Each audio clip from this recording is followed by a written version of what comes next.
Skincare fridges suck, but I'm going to show you something I found to get the most benefit from your expensive products. To do this, I made 3 identical vitamin C serums, and I left them for 2 months either at room temperature, in a skincare fridge, or into this insulin fridge that is everything a skincare fridge should be. And why do skincare fridges suck? Well, first, they're huge. I don't know about you, but my bathroom space is at a premium. Second is they don't work like normal refrigerators in your kitchen, which use compressors to cool down. Skincare fridges are Peltier devices, which use an electric plate that gets cold on one side and hot on the other side when you run electric current through it. The problem here is that compressors are just way better. They remove 4 to 8 times as much heat for the same amount of electricity compared to a Peltier device. Because of this inefficiency, a Peltier cooler is often inadequate for the size of most skincare fridges, which really aren't that small. For example, the room temperature right now is about 70 degrees Fahrenheit, but the skincare fridge could only cool that down to around 48. Where the temperature in the insulin fridge, which has the same Peltier cooler, but because it's so much smaller, it can actually cool it down to a nice 38 degrees. And of course it can, because consistent temperature control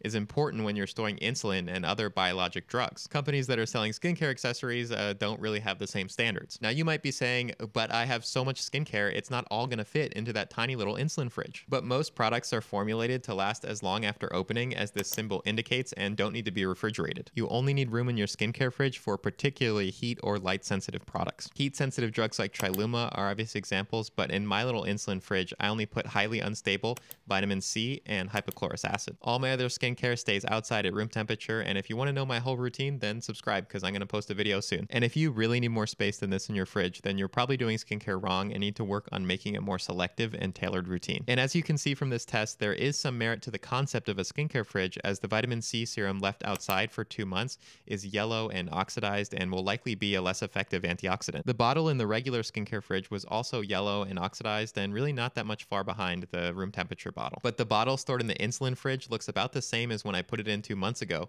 and it just works so much better. You can find Amazon links to this insulin fridge and a slightly larger one at avivacarter.com, as well as many other useful links. And if you're crazy like me, then I also linked a silent PC fan that I used to replace the noisy one that came on the device. Keep your sensitive skincare products cold and full of evidence.